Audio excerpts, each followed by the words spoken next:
Well, we're bringing this to close, and we saved the best for last. With all due respect to all the other panel folks, including myself, we were good, but this is going to be exceptional. We talked, in the last panel, you talked about inventing the future. Well, this is our future. And I remember back in 2014, I was a 3-star, and I came to a dinner here at CSIS, and it was focused on space. And one of the big topics that was being discussed at that dinner was, what do we have to do to inspire our nation's youth to get into space? Back like it was when I was a little kid watching, Apollo and man first walk on the moon.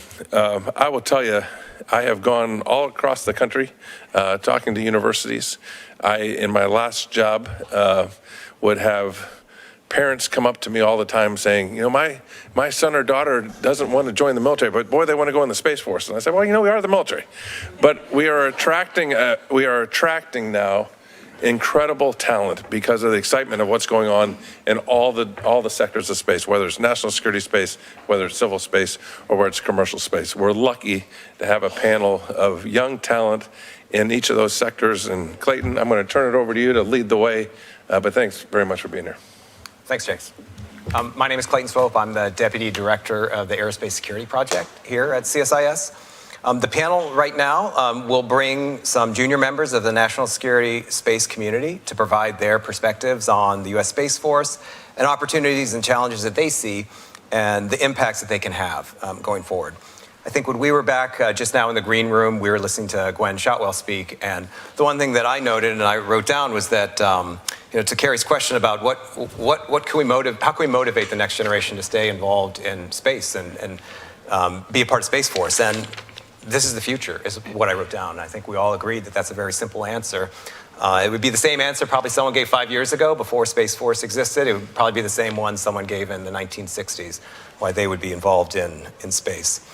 So joining me today is Captain Jonathan Novak, Technical Sergeant Dakota Rodriguez, Cadet Nicole Crouse, and then Hilary Cohen from HEO USA. I will let them do short introductions for themselves before we start the discussion. We will be taking audience questions like we have been throughout the day, so please toss us some questions and I'll make sure that we get to those. So with that, John, if you don't mind, tell us a bit about yourself. Hi everyone, Captain Jonathan Novak. I'm a chief engineer down at 3 SOPS, which is in Delta 9 down at Schriever Space Force Base in Colorado. Happy to be here. Thank you to Carrie and everyone at CSIS that put this on. Excited to tell our perspective from the junior side. Good afternoon, everyone. I'm Tech Sergeant Rodriguez. I'm down at 53 SOPS in Frederick, right down the road. I appreciate CSIS having me. I appreciate all the very senior leadership, civilian and military, and the perspective that I gained today, and I hope I can give you some perspective as well. I'm Nicole Crouse, a senior at University of Colorado Boulder, studying aerospace engineering, and I'll commission into the Space Force in May. And then I'm also the national commander of an organization called I-5. So we work alongside the Space Training and Readiness Command of the Space Force to prepare the next generation of Guardians. Awesome. Good afternoon, everyone. My name is Hilary Cohen. I'm the Director of Operations at HEO US, the US subsidiary of an Australian-based company that does non-Earth imaging, or as some of you know it as SAT-squared. All right, so I thought just to kick us off, I wanted to know why folks are interested in space. I know from my personal experience in the space community, I thought I'd always work for NASA when I was in high school and college. Somehow I ended up at CIA instead. And now I'm back in space, so I'm really thankful for that, but I think it was a circuitous journey for myself. So maybe we'll just kind of go around. Let's just kind of get everyone's perspective here. We can maybe go the opposite way. Hilary, maybe I'll just start with you. Did you see yourself working on space issues as a kid? How do you think your role now in HEO, how does that fit into kind of what your vision was, and just how did you find yourself there? Yeah, so I always make the joke that I always meet 2 different kinds of people in the space industry. Those who have always known that they wanted to go into the space industry, and those that accidentally fall into space, and I am definitely on the latter. I always knew I wanted to work in national security, but I didn't really know what that entailed, and so I did an internship with the Navy. I was a contractor at OSD, but it wasn't really until my last job where I worked at a strategy and government relations firm, really focused on national security space issues, and working alongside small, non-traditional companies through the big primes and helping them really navigate the national security space ecosystem, whether that was on the policy side, the regulatory side, and truthfully, most importantly, the budgetary side. And so the amalgamation of all of that experience kind of poised me to join HEO, where I had the opportunity and quite frankly, the challenge to help stand up and run a US subsidiary of an Australian-based company and bringing to the US market a relatively new commercial capability. And so using the skills of the past and really just my passion for national security and now really national security space for this next role. That's cool. Nicole, tell us about how you got to where you are. We could talk about it later too, but I did want to hear a bit about I-5 Space, if you could tell us what you're doing with that right now too, and how you found yourself there. Absolutely. So I definitely was on the first half of what you said, where I just always knew that I really wanted to do something within the space industry. I can remember, watching space shuttle launches, and there's really just nothing as inspiring as like seeing the contrails of a rocket and like you can, feel it taking off like in your body. And so, yeah, always knew I wanted to do space. How I actually got to the Space Force is kind of a longer story, but once I decided to join ROTC, I heard about this organization called I-5. It was pretty much brand new at the time, started at the Air Force Academy, and they had reached out and said, hey, like Boulder is a huge aerospace school. We want to start branching it out and really just having, students and cadets all across the nation a part of it. And so now I-5, we have 1,000 members across 67 detachments in all 3 service academies, and we do everything from cyber training exercises to really like building the curriculum that is like Space Force education. So that's great. Dakota. I definitely did not think about working space as a kid. 9 years ago when I joined the Army, I wanted to be a tank mechanic. And, right. So I went and took the ASVAB, did very well. I get back to the recruiting office and my recruiter's like, I'm gonna level with you, man. You don't want to be a tank mechanic. And then he sent me to satellite antenna technician school. That's what I joined the Army for. So I kind of stumbled into that and really loved it. And the rest is kind of history. Went on to do ground-based satellite communications. And now at 53rd, we do WGS controlling. I was definitely in the latter group as well.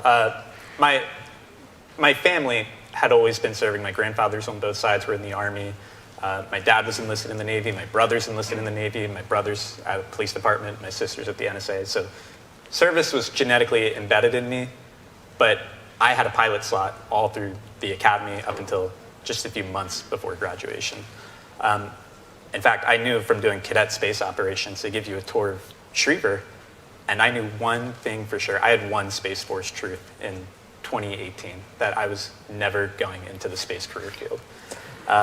And what changed that for me was I had my pilot slot. I was sitting in quarantine. I was just waiting to commission, and I had already been rejected from every grad school, including AFIT, so I knew what I was doing for the next 10 years. I was going to fly. And then I got into my dream program, and I said, well, I have about a month to make that happen, because if I just let the system place me, it's not going to happen. So you have to get admission, you have to get a slot, and you have to get funding. And so I had met a leader at a conference a month prior, and I asked him if there was any way that the Space Force could make that graduate school opportunity happen for me.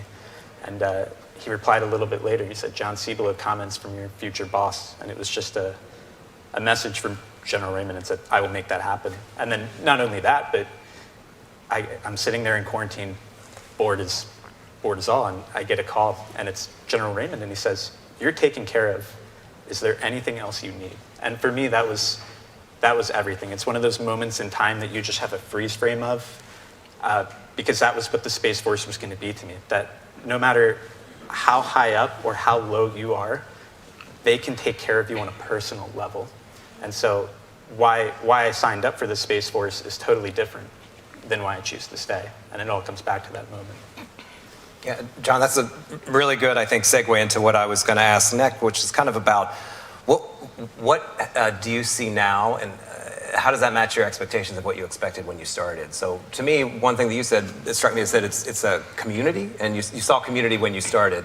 Is that, do you still see that sense of community within the Space Force today? I see the sense of community, but the expectations for me was, you know, when I started, I just wanted to make sure that that trust placed in me, I stewarded it well.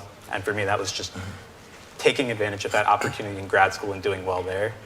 But I'll say what was unexpected was the Space Force was still very much like, when I'm speaking to my mentor and they're saying, what job do you want to do? And I'm saying, well, what's out there? And he says, well, I can't really tell you. You know, it's all classified. And so it was just another leap of faith, leap of trust, because he was saying your options are really 1 SOPS, 3 SOPS, and the NRO is some of the really great places that you can go to. And graduate school cycle is off from the NRO, so that wasn't an option. And I was like, well, what do 1 SOPS and 3 SOPS do? And I can't really tell you. So that was a leap of faith, and that's where I'm at right now, 3 SOPS, and it's that difference in expectation, that leap of faith with trust and the mentor. It was that mentor that took care of me and said, this is the right place to go, and you just have to trust me on this. And so that sense of community is really what persists through the Space Force and persists through my experience, and what I'm really grateful for. So if I can give a shout out to Lieutenant Colonel O'Sullivan, thank you very much for that. I appreciate it. I'm so happy where I am, and I'm so glad that I trusted you. And if you don't have a mentor, anyone that's out there listening on the younger side, please get one. They will take care of you. The Space Force is so great about mentorship. Yeah, Nicole, I kind of wondered too about your experience with I-5 Space. How does that fit into what you're trying to form for kind of that expectation of future Guardians? Does that, is that something that you thought, you know, this is what I want to see for the future, and that was one way that you could probably make sure that that happens, or try to have a role in that? Yeah, so I-5 originally started as more of like a space policy debate program, and then it transitioned more into, you know, I think people started to recognize that the Space Force is changing at this rapid pace, and they don't necessarily have the personnel to actually update all of the documentation for it. So when you're a cadet and you don't have a lot of information and you're trying to make a decision like, do I want to go space? Do I want to go Air Force? Do I want to be a pilot? What do I want to do? You're pretty much just looking for like educational materials to really get insight of what does the Space Force even do? And so from that space policy debate, it kind of turned into, hey, we're going to be the ones to actually create these educational resources. And so now, like, we're sharing those resources with cadets all over the country and actually giving them an opportunity to kind of invest in themselves and figure out, like, one, do I want to do space? Because in ROTC, you have to decide your sophomore year. And then two, you know, once I choose to go space, now I have 2 years of ROTC where I can be developing, you know, myself as a Guardian. You may as well start, like, as soon as possible. Do you find, how we talked about, did you stumble into space or did you plan to be in space? What do you find when you talk to people even maybe that are not even to where you are and are still kind of asking that question, do I want to be involved? What are the things that they're asking and how are they kind of weighing that decision? I think there's 2 schools of thought, and that's you either come into ROTC saying, I'm going to go Space Force, and if I don't get Space Force, I'm leaving the program. And that was the side I came in from. I was a junior in high school when the Space Force was announced, and so I entered Air Force ROTC saying, I'm only going space. If I don't get space, I'm leaving. And then you have the other school of thought where it's they wanted to serve their country in any capacity, and then they don't really care if it's space or Air Force. But I think everyone kind of learns, like, you have a passion, and for a lot of people, it's the Space Force and space. And, you know, for some people, they want to go fly. And I think that they kind of mirror each other really well. Hilary, I'm curious, just kind of being someone from the private sector, how does your experience and kind of what you thought it would be like to support Space Force and other national security space enterprises. How does that fit with what you're seeing now in your job? Is it what you expected, or is it very different? So I think one of the biggest things that I wanted to talk about is the misnomer that you have to be in the government to make a change with national security. And you can really see that on the industry side, you can also make a difference, and you can be a good partner in making that difference. And you saw that, with the previous panel with Gwen Shotwell and what SpaceX has been able to do. And so I think that's a really important piece, is that a lot of young professionals want to go into the government to make this change and believe that's the only way to make change. And I think there's a lot of opportunity in industry as well to make change in national security. You don't just have to be in the government. And I think something that you also mentioned from a mentorship standpoint, it's not only in the Space Force, but I've been pleasantly surprised by how supportive the space industry is in general to young professionals, and how welcoming they are, and how much they appreciate and want to grow young professionals that are really excited about the space industry, whether or not they accidentally fell into it, or whether or not they've always wanted to do that for the rest, for their entire career. Yeah, and I think, at HEO too, it's even a little different variant if you were building something maybe for Space Force. You're providing a service. Yeah. Is that kind of have a difference in how you look at kind of how you contribute, or is it pretty much the same? It doesn't matter if you were building it or you're providing a service, you think it's the same kind of contribution in the same role? Yeah, I think there's different applications across the government space. There's some ways in which building something specifically for the government is going to be impactful, but then there's other times where commercial industry are building these capabilities that are inherently dual use. And so for us, at HEO, where we do imaging, we have the commercial capability where we can work with commercial companies, but it also is really cool to be able to then fill in the gaps, or potentially fill in the gaps for government needs as well. So I think it's a twofold. I think there is an impact, and it doesn't, just because it's a service doesn't mean it's not impactful for the government. Yeah, definitely. Dakota, I was curious, if you thought you'd be doing something with tanks right now, you're doing something with satellites. That's a totally different... That is a 180. It's hard to even say what was your expectation then and where you are now. How does that question relate to you? So as an IST, being in the Army, I basically just got an email one day from Space Force at spaceforce.mil, right? And it was like, do you want to join, ? And did it go to your spam folder? Luckily it did not. And I was working in a joint environment at the time, and my supervisor, who was also my mentor, was in the Air Force. So he had got this email a year before I did, and he had already transferred. And so he is singing the praises, right? And so I'm like, you know what? I trust you. I'm going to put my packet in and just see what happens. 9 months go by, and then I get an email out of the blue, and they're like, hey, you start next month. But yeah, since the transfer, coming from the Army, this branch is just so good at putting people first and just taking care of the people. And truly, I know every branch is, the people are our greatest asset, but I feel it in the Space Force. It's palpable at every level. Yeah, and I can feel that myself, even though I'm kind of an observer at this point. I felt that in the IC, so I think how you're describing that resonates. Also, John, how you describe, you don't necessarily know what you're going to be doing next time, but you're just going to assume it's really cool. I kind of had that experience. And that also kind of ties into, I think, where I wanted to go next with this was just describing to parents and friends and family what you do every day. I always had a hard time doing that when I was at the agency, and still my dad, I don't know what you did.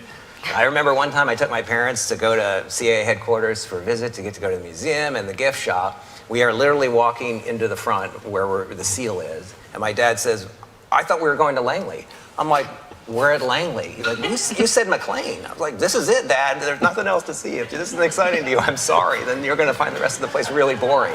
But to me, it just was so it's like we're speaking another language. I could never really convey the impact and just really describe day to day what I was doing. So I figure that probably is similar for you. And I was just wondering, I open this up to anyone who kind of wants to jump in here and describe that. Yeah, absolutely. You get really good about talking around subjects. My wife doesn't even really know what I do. She knows that I work with satellites, and that's about it. So that part is interesting. Going out in your OCP uniform and it says Space Force is very interesting, especially if you're not in DC. It's always the same. The Space Force is real, and then that's followed by, are aliens real? And then that's followed by, have you been to space? Where do they keep the bodies? Exactly. So The aliens, sorry, not. there's definitely a disconnect there between the public eye about what the Space Force is, if it's a real thing. But yeah, that's definitely out there. I would say exact same experience, hit the nail on the head. That's been mine, kind of from the inception, all the initial questions, because I graduated from the academy in 2020 with that first cohort, and so there weren't a lot, and we were doing interviews, and the interview question I got was aliens and when are you going to space? And then I go out and I get the same question from my parents. I would go out to stores and I would be talking about military stuff, and they'd say, "Oh, are you in the military?" I'd say, "Yeah." "Oh, my son's a Marine. He's been here, here, and here. What do you do?" And I go, "I'm in the Space Force." And I just remembered, she goes, "Ooh, I don't know about that." It's like, well, we're here. I mean, you'll see more of us. You'll start to understand. It'll come together. But that's been my experience. My family, they want to talk about aliens. They want to talk about NASA. So there's a little bit of a gap to bring them there, but it's hard to address it straight on about what we actually do. I asked my parents last night, like, what do you think the Space Force is? And they were more accurate than I thought, honestly. But I mean, it's just the same, it's the same thinking of like, oh, satellites, and then they just kind of stop and they're like, satellites, right? And you're like, I mean, you're not wrong. Period. Yeah. So, yeah. Hilary, Yeah, your it's thoughts? just, what you see on the news or on TV, you see a picture of something or you see a launch, and that's really the basics and really the baseline of what they understand. Get random text, do you know this company, do you know this company? Yes, I do know these companies. I don't necessarily work with them, but I do know these companies. And yeah, I think the people could not know. And then the question is that a problem? Is that an opportunity for us to explain it? What we're doing now in space, or is it more of an opportunity to talk about the vision of the future? Because that's something I wondered too. It's one thing for someone to be kind of confused on what Space Force is doing now, but I think what are they doing in 10 years, 5 years? That's really maybe an important challenge to think about too. And then that's something that that's a story we could be thinking about now. I was just kind of curious anyone's thoughts. What does the future story look like? It's one thing for your parents or friends to say, I don't know what you do now, but if they said, what do you think you'll be doing in 5 years, 10 years, how would you address that question? I think the answer for both is kind of the same. Like, I can't tell you what I do now, and I can't tell you what space is going to look like 10 years from now, but I can tell you who's doing it now, or I can show you who's doing it now, because Guardians are around, and they have these stories that they can tell to help close that. And 10 years from now, we don't know what space will look like. We don't know all these different moving pieces that we heard about today. What does rapid launch look like? What does tactically responsive launch look like? Dynamic space operations, proliferation. There are so many puzzle pieces that you don't know how it's going to all look together 10 years from now, but you know who's going to be leading it 10 years, 20 years from now. I mean, it's the Cadet Crouses of the world. And so I think the piece that underpins all of it is the people and the flexibility, so that 20 years from now, no matter how it evolves, you're ready to take that. I think another piece of that, I think what we do know is really the geopolitical implications of, if we continue to stay on the trend of being first or being leaders in space, that ultimately leads to the influence and the leadership of developing the futures of norms and behavior in space and economic influence. And so I think that's somewhere where we want to continue that. How we do that, we need to figure that out on a day-to-day basis. But I think we do know that we want to continue to be leaders in the space industry, global space, to have that economic and leadership influence. And so how do we get there? That's the question that we're all trying to solve. I'm super excited just to see how it all plays out, honestly. Because when I started as a freshman, I was told if you want to go Space Force, you graduate and commission into the Air Force, and then you can ask to switch maybe a couple years down the road. And then that very next year, they said, oh, JK, there's an interview in your email, and you need to interview next week, and we'll let you know by January. And then as a sophomore in college, you're gonna, basically write in, I'm going space. And then The next year they said, oh, you think that you're gonna have your summer free? Just kidding. We're gonna send all of you guys to the Air Force Academy and do this 3-week-long training called Azimuth, which was super, super cool. And so it's like every single year it progresses and the training changes and it just honestly gets cooler and cooler.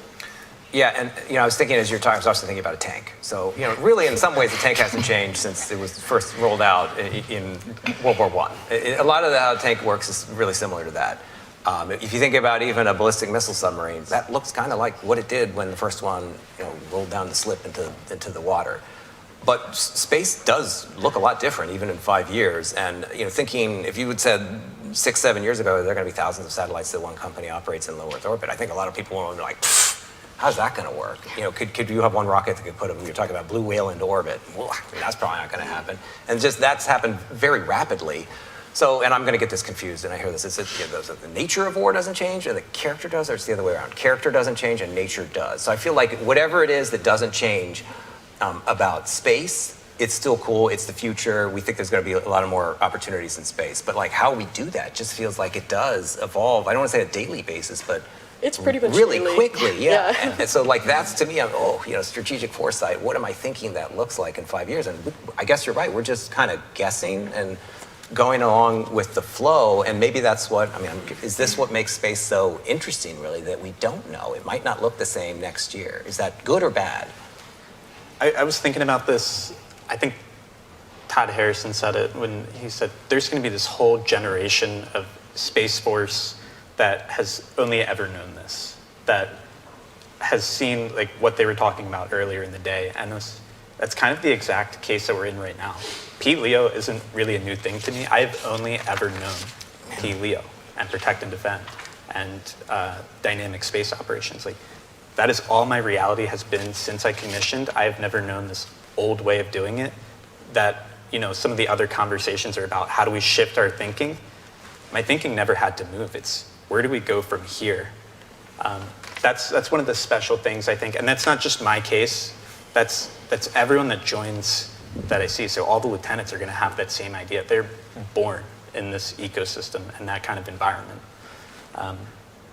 And I think for you especially, so I at least grew up with some Air Force mindset through the academy because for the 4 years that I was there was no Space Force. But then when you started going to school, the Space Force had already existed. So it was there from the outset. It had existed, but I would say it didn't really start like making appearances in our curriculum until honestly this year. Before that it was in our freshman class, oh, this is the Space Force. Okay, now we're going to talk about Air Force doctrine for the next 4 years. And I think you're just now starting to see it this year of like, we're going to start going over the threats in space. We're going to start going over what you need to know, even as an Air Force officer, like what you need to know about the Space Force before you commission. So. Yeah, I think it's definitely a double-edged sword. It's bad because operationally and strategically it's a nightmare because the blue and red capes keep changing weekly. And that's, for leaders, that's a nightmare. But on the other end, it's good because that's what keeps it exciting. So it's getting a lot of attention because of that.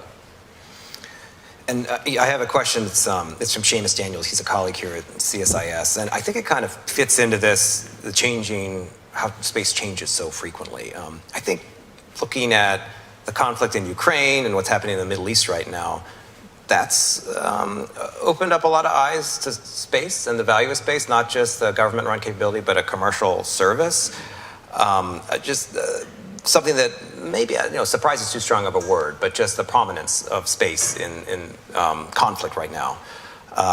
Just kind of thinking, as someone in Space Force, Hilary, as someone in the commercial sector, how has the events in conflicts like that and non-traditional type conflict environments, how does that fit into your thinking about the future of Space Force, what your role would be? I kind of open up this to anyone. Does that change what you think might be happening in 5 years, 10 years, or is that kind of what you had thought and it didn't surprise you to see how prominent it's been?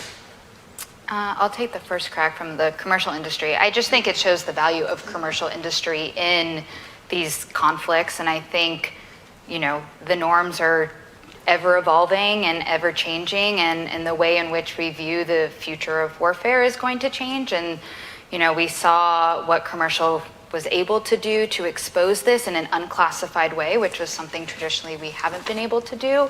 And I think we'll continue to see the involvement of commercial being able to publicly post about or show what is going on in a conflict, whether that's in Ukraine, the Middle East, or, you know, in our case, we can expose what someone is potentially doing actually in space.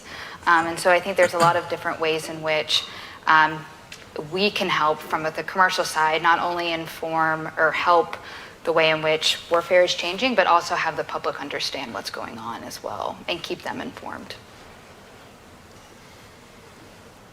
Anyone else has any thoughts? Happy to, I've got a couple more before we can kick off the happy hour. Thank you everyone for waiting. I wanted to just ask about impact, really. That was kind of one of the, I think, the things that we talked about too before we started mentioning this question. I thought we could talk about I-5 space, but I know we've talked about that already. You know, we don't have to rank it, and if you answer this and then you think, oh, I thought of another one, don't worry. I would love to hear a second example, but just so far, what's the most impactful thing that you feel like you've done? Do you think you will look back, whatever you say now, are you going to look back at the end of your career and say that is still the most impactful thing? Or are you going to say it's like a long list of like 50 things that I would have said is most impactful? Because it does, sometimes something happens early in your career and you're like, that was it. I could just tell. I was there for that moment. I was there in the room when they started Space Force. That's, you know, pretty impactful. I can't say that, but if you could, you might say that, you know, I want that written on my tombstone. So I guess kind of that kind of question, impact level, something that, you know, you've already seen, and whether or not you think that's going to, you know, hold true later in your career. I'll say from my end, what I've seen is, and this kind of also harkens back to the how is it different than your expectations. The enterprise that it takes to make the space business happen is massive. It is so much bigger than I ever knew, even while I was studying it in graduate school. But what's also impressive is that mountain-sized enterprise can move, and it can move based on the input from anyone at any level. So it can move when a 4-star says something needs to move. But I've also seen cases where a lieutenant will put together an analysis, and it's just a quantitative argument about how something won't work as is, and the entire enterprise will shift to fill that gap. And in that way, it's a lieutenant, it's a sergeant, it's a specialist, it's someone that maybe wouldn't have the directed power given to them, but they have the competence to be able to move mountains in that way. So that's one way that I've seen the impact filter down. Like anyone at any level can move mountains in the space enterprise just by being good at their job, just by being an expert in their system. So in that case, maybe even shift the paradigm or change the way someone senior up the chain thinks just with a new idea. Exactly. Yeah, I mean, something that I always think about in that realm is Ferdinand Foch, Supreme Allied Commander, end of World War I, said airplanes are interesting toys but of no military value. 1917, I mean, I hope someone more junior said, actually, boss, maybe we should look at this thing and it might have some value. It's an information domain, so it's very easy to put together, and I don't know, maybe you can tell I'm an engineer. You can put together these quantitative arguments very easily for an information domain that makes a compelling case, and anyone can do that. I was talking to some of the enlisted at the Space Power Conference, and they're saying, you know, according to the statistics that they've seen, they're the Space Force is the most educated branch. And so everyone's coming in with that capability to put together these analyses, these facts that can make the mountains move. They're coming in with the ability to make impact. Yeah, I've seen this in practice. 53 SOPS was an Army unit, transferred the whole unit to the Space Force. We get to the Space Force, new set of rules, and there's been a lot of fat in processes that has been trimmed or automated. So this is absolutely happening. I'd say for me, probably the most impactful thing has just been being able to, one, educate myself on what am I actually getting into in a year from now, and then two, being able to educate other cadets. And so within my detachment, we only have, I'd say, less than 10 Space Force cadets, and it's a 300-person detachment. So really small percentage is going space, but during our I-5 meetings and through the space conversations we have, we've started to draw a lot more interest in just the Space Force in general. So you have cadets who have a pilot slot, they're going to NJEPT, and yet they're showing up to these meetings to actually talk about the Space Force. And so I think for me, that's been really cool, is you need space-minded airmen, and actually getting to contribute to that has been amazing. I think on my side, specifically with HEO, we onshored a capability that was traditionally a very classified capability and not a commercial capability here in the US. And as regulations rolled back, we were able to establish the US subsidiary to really bring that capability of commercial NEI to bear here in the US market, not only for the government, but also for the commercial market. And the biggest thing too is the whole education piece, and educating those that, commercial doing this type of capability is not a hindrance, but in fact, actually an opportunity for the government space. So I think that's been a pretty big impact that we're starting to see roll out. Actually, Dakota, I would pull on something that you said, automation. So, we're talking about impact, automation. I think some people would hear that as, well, that's a threat to my job or a threat to what we're doing, that might take away a need for me. Is that, that tension there? What are your thoughts on that? If something that you did that this is really good, that we automated this, we made it more efficient. Just speaking from my experience, it definitely makes your job easier, especially if you're oversaturated with tasks. So automation is great if you're a person who's oversaturated. Now these automated processes still need to be monitored, but they're not eating up as much of your time as they once did. Because it does feel like in space, you often hear a lot about that. Automate this or that, or AI-enabled solution to do something more efficient and quicker and at machine speeds. And it does feel like, we're talking a lot about the future. That's probably some way, we'll see a lot more of that. And I think that is always that tension with, well, what does that take away someone's job? How does that impact the people? But it's an interesting observation for impact. I guess my final, we kind of hit on this a lot, but I was thinking for people who are even younger than you, and maybe in high school, or maybe younger than that, and maybe just started watching, I don't think they'd be watching this, but let's just pretend there's a high schooler that's watching a CSIS live stream broadcast. Thank you if you are. Email me. And they're interested in working in national security space.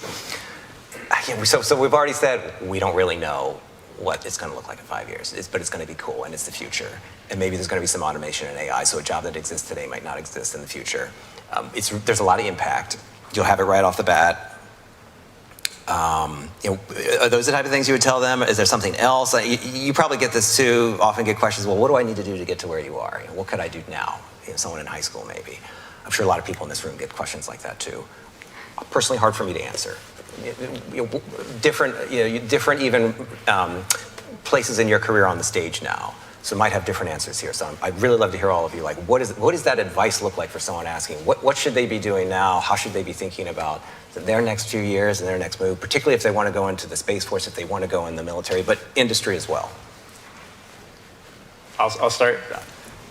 I'll give the imaginary answer to the high schooler watching, because I'm looking at the crowd and I don't think anyone needs help with their next move or picking a major or anything. But I was so anxious picking a major that I would stay up every night with like the little academic book that the academy gives you with the list of everything.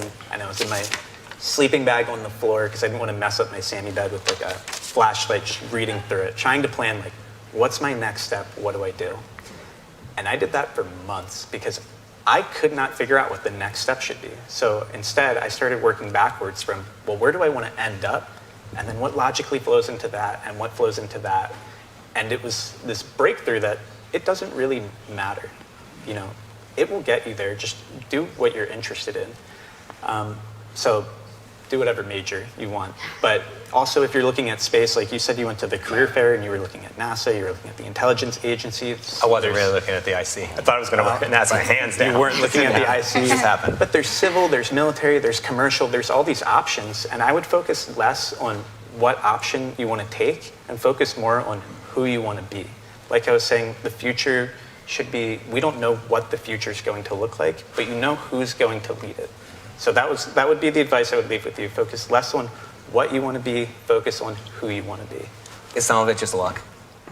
I think it's the boldness just to ask in a lot of it, and then maybe if you get lucky from there. But luck starts, what is it, preparation meets opportunity.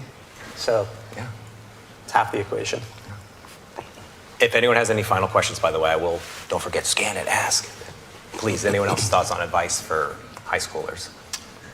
I would say I'm enlisted, so I did not go to college before joining. I just joined. And I would say make the jump. You're going to get technical training by the time you get out if you choose to do your 4 years and leave, which is completely fine. You're going to be a technical expert in your field. You're going to make lifelong friends that you will always keep in contact with. And it's going to be one of the most memorable 4 years of your life. There's so many pros, and the one con when you're 18, right, is like, they're going to be mean to me at basic training. You'll get over it, I promise. You'll make it through. It's such a good choice. I'd have to say, for me, honestly, just applying to every opportunity that comes your way. I got the position of National Commander for I-5 because I really wanted to be vice, and so I didn't apply. And then I got a phone call that was like, why didn't you apply? And I was like, oh, you wanted me to? And they're like, yes. And I'm like, oh, cool. But even, how I ended up in Air Force ROTC, that's because on a whim I applied for the high school scholarship and I got it. And for getting to go to grad school after, I didn't even know I was filling out the application. I thought it was just an interest survey. And now I get this amazing opportunity to go study aerospace as a master's degree. And so honestly, for me, I've just learned, literally, if you even have 1% of, I might want to go do this, just apply, because the worst, you just don't get it, and you'll probably forget that you even applied. And best case, you get it, and you have all these awesome opportunities. So. Yeah, John, that's kind of your point too, just ask. If there's an opportunity, try for it. Don't just assume you're not going to get it. Yeah. Kick over that rock. I think that's what Ms. Shotwell was saying. Take the risk. Yep. Take the risk. Every single risk I've taken so far in my career has paid off, I think, just because so few people will actually take the jump that when they have to count who lands, there's not many to choose from. And worst case, they say no. Yeah. Yeah. And then when you look back, it's not really even a risk, it's just the next thing. Right. And in the moment, you think it's that risk, and it's really just that opportunity rather than the risk. So.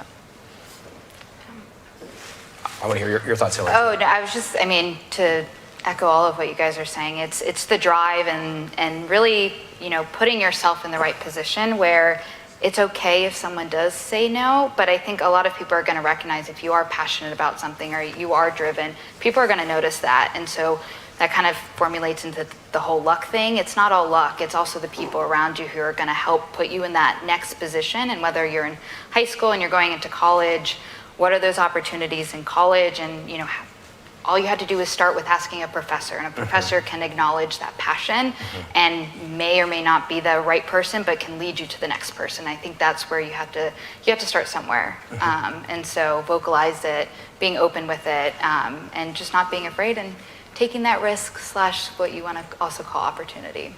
And maybe it is about finding someone that could be a mentor. We talked about that. Not even officially, but just someone who can give advice and help you find those opportunities. And don't be afraid to ask for someone like that if you have a question. I think that's a good lesson there too. Well, with that, my final thoughts were, I think all of us should take a look at the faces on this stage. I think we'll probably be seeing a lot of them in the future. I hope future leaders in different roles throughout the Space Force community. I'm going to remember these names, and hopefully you will honor me with a LinkedIn connection request if you were on LinkedIn, and remember me when you're famous. So I want to thank you all for participating in this panel, and really thought this was some insightful conversations. And again, look forward to seeing where you go in your careers and helping others to make similar journeys that you have. So thank you. Let's a round of applause. Thank you.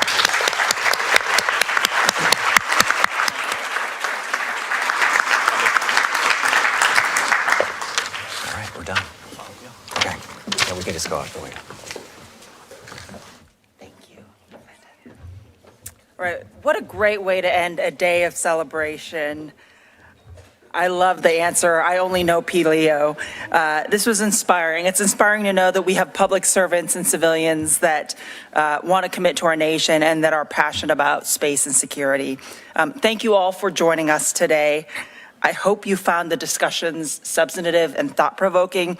And what I really think is awesome is just, I hope you all got a glimpse into the community of space professionals on stage, here in the room. I know we had many folks joining us online, and the camaraderie within this community. If Sarah Monero were here, she'd say, this is just such a nerd-tastic community, and it really is. So thank you all for today. I do have to say, these events are not possible without a tremendous team working behind the scenes for months in advance. So I'd like to thank the CSIS staff, Kendra Lefebvre, Christina Nordby, McKenna Young, Clayton Swope, Seamus Daniels, streaming and broadcasting, our events team, our security team, all the DSD staff and interns that were manning the check-in, the atrium, escorting, et cetera. I also want to again thank Lockheed Martin for supporting this event and to Alera Nova for supporting the reception. So for those here in person, please join us in the atrium for the reception afterwards. And then I'd like to offer one final word here to Kim Kreider, founding partner of Alera Nova, to the podium. Welcome to the podium here. Thank you, Carrie. I know we all want to get to the reception, so I won't keep us. I just want to say a couple of things, and I want to paraphrase the chief. I was at the Space Power Conference last week. Thank you, Matt, and Space Force Association for doing that. It was an incredible conference. And the one thing that the chief said that really resonated with me, and he said it here again today, he said, the Space Force is here. 5 years in, the Space Force is here. It's not going anywhere. And it's here for those truths that he talked about. It's here because space matters. It's here because those staffers that we heard about earlier today recognize that space matters. Space is vital to our way of life. It's vital to everything that we do. It's here because space matters. We have to be able to defend it. It's here because the threat recognizes that space matters, and we have to be able to push back on that. It's here because the guardians that we have in the Space Force today are part of this warfighting domain, and the service is organizing, training, equipping them, and preparing them to be ready to employ their technical expertise, their operational acumen to ensure that our world, our allies never, and our joint forces never go a day without space. It's here because of all of you. Each and every one of you contribute to space in some way. So thank you for being a part of that. Thank you for being here today. Thank you, CSIS, for organizing this event. Thank you to my friends at Lockheed Martin. And most importantly, thank you to the guardians and the partners, our international partners that have built and continue to build the United States Space Force. Happy birthday, U.S. Space Force. Semper Supra.